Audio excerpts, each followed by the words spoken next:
Hello, I am pulling page 145 and 146 from your Purple Practice Book, and we are going to work on quotation marks today. Quotation marks are those little marks that we put around the exact words that a person says when we write a story or a sentence, and we want to make sure that we quote what the person is saying out loud.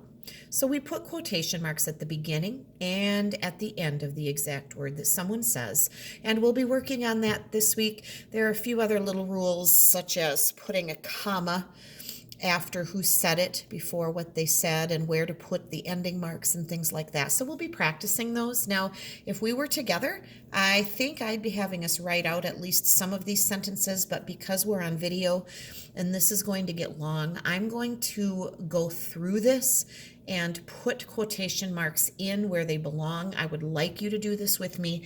If you would like to go back and try writing some of these sentences in cursive, show me. There'll be some extra points for you for giving that a try, and it's always good practice. But just for today, I'm going to just add the marks right in the sentences as they are written. Let's look at number 1. Jen asked, "What is your favorite thing to do outside?" Now, the beginning tells us who's talking, and there is a comma there. I know it might be hard to see. You should be able to see it in your own book. But what she actually says out loud is, "What is your favorite thing to do outside?" Now, you'll notice there is a capital letter at the beginning of what she says, even though it's not at the very beginning of the sentence. And what that means is, at the beginning of what someone is speaking inside of a sentence, we actually capitalize that. It's like the beginning of the sentence they spoke. And so that gets capitalized. So Jen asked, comma, quotation mark, capital W, "What is your favorite thing to do outside?" And then there is the question mark because she asked a question. And then we put the end quote or the other quotation mark. Now you'll notice at the front, they wrap in one direction. At the end, they wrap in the opposite direction. It's just kind of like they're kind of going around what's being said. Number 2, Robert replied, which is another way of saying he said it. Robert replied, comma, "I like to put on my running shoes and see how far I can run," period. Now, this is who said it, and we are going to put the quotation marks before the word I and after the period at the end of the sentence. I like to put on my running shoes and see how far I can run.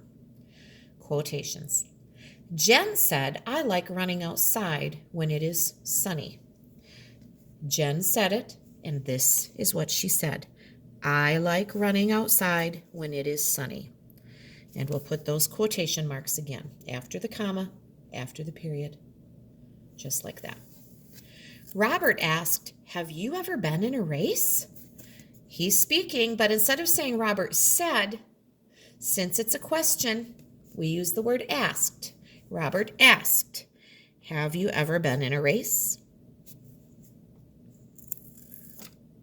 Jen answered, "I came in second in a race at school." Answered is another way to change things up. Instead of always saying Jen said, Robert said, he said, she said, let's use some other words like replied and answered. Change it up. It makes your writing more interesting. So now that didn't take us long. As I said, you are more than welcome to use this as a chance to practice your cursive, and make sure you put those capital letters and quotation marks and punctuation marks in there. I'm going to flip this page over, and it continues to work on commas, and now it is going to be missing, these sentences are missing some of the punctuation. So we need to, in capitalization, we need to think about those things. Marco asked, "When will the race start?" First thing I notice is that we're missing the comma between who said it and what they said. Also, that first word in what he said needs to be capitalized. So I'm putting the 3 lines, which is the universal symbol for please capitalize that. Marco asked, "When will the race start?" Now notice they did put the quotation marks in, but there's no ending mark. And this is a question. So I'm going to cross out the quotation marks, put in the question mark, and then move those quotations after it. They need to be in the right place there. Lewis replied, "The race will start when the runners are ready." Again, we're missing the comma between who said it and what they said. We're also missing that beginning capital in what Lewis said out loud. The race will start when the runners are ready. The quote is there. The quote is there, but it's not, there's no ending mark. The race will start when the runners are ready. We need to put a period in and then add those quotation marks. All right.